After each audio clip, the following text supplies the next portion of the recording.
পঞ্চগড়ে ফিলিস্তিনে ইসরায়েলের বর্বর হামলার প্রতিবাদে পঞ্চগড়ে বিক্ষোভ মিছিল করেছে সর্বস্তরের মুসল্লিরা। আপনারা দেখছেন সমাজের চিত্র টিভি সংবাদ। পঞ্চগড় থেকে তোতা মিয়ার পাঠানো ভিডিও তথ্যচিত্রে দেখুন বিস্তারিত।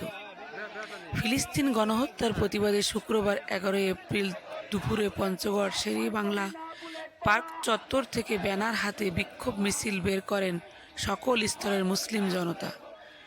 পরে বিভিন্ন সড়ক প্রদক্ষিণ করে পঞ্চগড় জজ কোর্টের সামনে গিয়ে বিক্ষোভ মিছিলটি শেষ হয়। এ সময় বিভিন্ন মুসল্লিরা ফিলিস্তিন গণহত্যার প্রতিবাদে বক্তব্য রাখেন। এ সময় মুসল্লিরা বলেন, শুধু ফিলিস্তিন নয়, বিশ্বের কোথাও মুসলমানদের উপর কোনো রকম অন্যায় আমরা মেনে নেব না। ইসরায়েল ব্যভিচারে মুসলিমদের বাড়িঘর মসজিদ ধ্বংস করেছে, সেই সাথে বাংলাদেশে ইসরায়েলি সকল পণ্য বয়কটের দাবি জানান।